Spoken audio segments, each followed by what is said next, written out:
Сәлеметсіздер ме оқушылар? Бүгінгі жаратылыстану сабағының тақырыбы жануарлардың бейімделуі. Бүгінгі сабақта сіздер кейбір жануарлардың тіршілік ортасына бейімделу жолдарын сипаттайсыңдар. Бүгінгі тірек сөз бейімделу. Жануарлар қалай көбейеді? Бұл өткен сабақты еске түсірейік. Бұл жерде құстар, сүтқоректілер, бауырымен жорғалаушылар, суды мекендейтін жануарлар. Осы жануарлардың қалай көбейетіндігін еске түсірейік. Баласын тірі туатын жануарлар ма, жұмыртқадан пайда болатын жануарлар ма, уылдырық шашатын жануарлар ма? Осыны барлығын балықтың қаңқасын салып, фишбон әдісі арқылы үй тапсырмасын қайталайық. Сонымен құстар жұмыртқа салады, басып шығарады, сүтқоректілер баласын тірі туады, бауырымен жорғалаушылар жұмыртқа салады, басып шығармайды, бірақ суды мекендейтін жануарлар уылдырық шашады. Қорытынды жануарлар түрлі жолмен көбейеді, яғни барлық жануарлар бірдей көбеймейді. Келесі суретке назар аударайық. Құстардың тұмсықтарын салыстыр. Құстардың тұмсықтары неліктен бір-біріне ұқсамайды? Суретті негізге ал. Ал осы суретке назар аударсақ, неге олар ұқсамайды?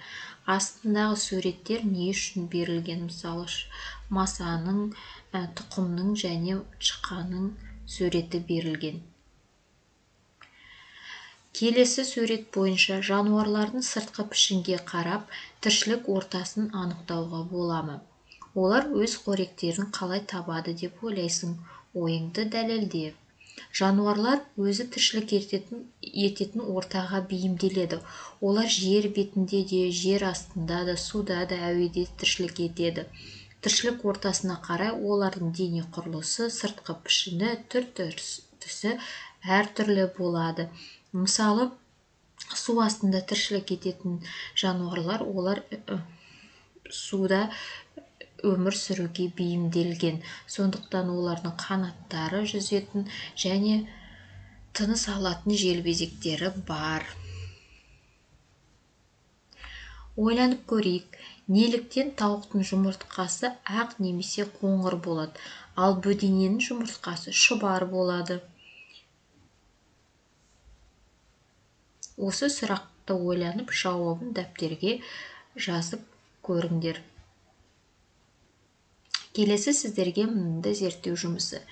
Мектеп алаңынан не саябақтан тіршілік ортасына бейімделген қандай жануарларды кездестіруге болады? Суреттерге зер сал. Тіршілік ортасына бейімделу дегеніміз, ол жаңағы өз жауларынан қорғану үшін түрлі түске бейімделу. Бұл суретте біз көбелек көріп тұрмыз. Көбелек жапырақтан айнымай қалған, яғни ол өз жауларынан қорғану үшін гүлдің түсіне айналады. Ол бүркеніп алып, жауына байқалмай осылайша тірі қалады. Көбелектер ести алмайды, бірақ дірілді сезе алады, сол арқылы жыртқыштардан қорғанады. Осыдан қандай қорытынды шығаруға болады? Жануарлар қоршаған ортаға әртүрлі қабілеттерінің арқасында бейімделеді.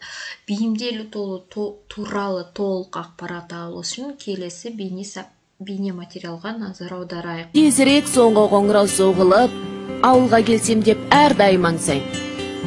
Шіркін, даланың иісі қандай? Мен де атам мен әжемді сағынып, ауылға барғым келіп тұрады.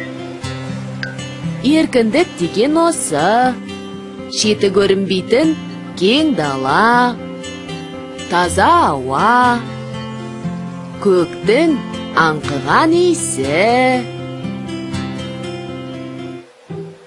Көктемгі дала қандай тамаша, құлпырған гүлдері қандай әдемі.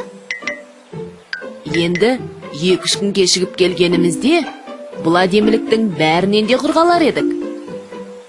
Шынымен де, жаз шығып, күн қызғанда бұл гүлдердің бірде-бірі қалмайды.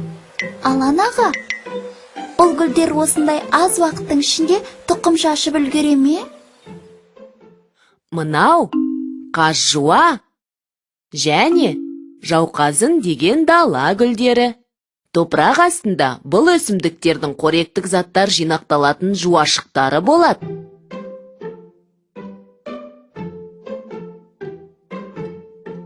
Жер кеуіп, құрғақшылық басталған кезде өсімдіктердің жер бетіндегі мүшелері қурап қалады. Ал топырақ астындағы жуашықтары жаз, қыс бойы сақталып, көктемде қайта көктеп гүлдейді. Бұл жуашықтарды тышқандар қазып жеп кетпей ме? Иә, бұл шырынды жуашықтарды даланы мекендейтін қосаяқ, саршұнақ, тышқан, суырлар сүйсініп жейді. Бұл далада суырлар да бар ма? Әрине, міне мұнан суырдікі. Бұл тышқандардың үні де болуы мүмкін ғой. Сіз оның суырдікі екенін қайдан білдіңіз? Бұл үн суырдікі. Себебі үннің аузында үлкен топырақ үйіндісі жатыр. Суырлар оны әдейі үйген. Неге? Суырлар үндерінде үйір-үйірімен өмір сүреді. Бір суыр осы төмпешікке шығып алады да, жан-жағын қарауылдап тұрады. Қауіп төнгенін көрсе болды, әңгішік деп өзгелерге ескертеді. Оларға қандай қауіп төнуі мүмкін? Көп қой. Мысалы, дала бүркітінің немесе қасқырдың жақындап келе жатқанын көрсе болды, олар үндеріне зып беріп тығылып қалады. Қасқырлардан барлық дала жануарлары қорқатын шығар. Иә, даланы мекендейтін жануарлар қарақұйрық, киік, орғоян, тіпті түлкі мен қарсақ та қасқырдан қорқады. Охо, бұл не болды екен? Бұл бозторғай. Сайрағаны әдемі екен. Біздің далада тағы қандай құстар бар? Мысалы, біздің даланы тек Қазақстан жерінде ғана кездесетін қараторғай мекендейді. Қарлығаш, дала ителгісі, дуадақ, жорға торғай да бар. Алан аға, мына шөптің түбіндегі құстың ұясын қараңыз. Ішінде жұмыртқасы да бар. Анықтап қарамаса, тіпті көрінбейді де екен. Бұл бозторғайдың ұясы ғой. Әдетте бозторғайлар жусанның түбіне ұя салады. Жусан да боз, торғай да боз. Сондықтан да сырт көзге көрінбейді. Алан аға, бозторғайлар жусанның түбіне ұя салатын болса, не себепті әжем? Ол бір қой үстіне бозторғай жұмыртқалаған кез еді деп айтады. Қой үстінде бозторғай жұмыртқалаған кез деген тоқшылық, жақсы заман деген мағынаны білдіреді. Яғни, өріс толған қой болса, бозторғайлар жұмыртқалайтын жер таппай, қойдың үстіне ұя салыпты деген сөз. Түсінікті. Ал бізге керек шөп қайсы? Есіңе сақтап ал. Мынау боз, мынау бетеге, мынау қаз-жуа, мынау ботагөз, мынау сарыбас жоңышқа, мынау жусан, мынау мыңжапырақ. Бізге мыңжапырақ шөбі керек. Әжем оны емге пайдаланады. Алан аға, таптым. Мен сағынатын біздің ауылдың иісі міне, мынау екен ғой. Дұрыс айтасың. Жусан жалғыз біздің ғана ауылымыздың емес, бүкіл қазақ үшін отанының иісі ғой.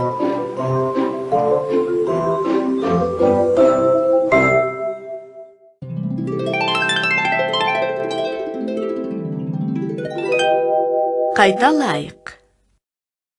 Дала өсімдіктері мен жануарлары. Дала дегеніміз жазық алқап.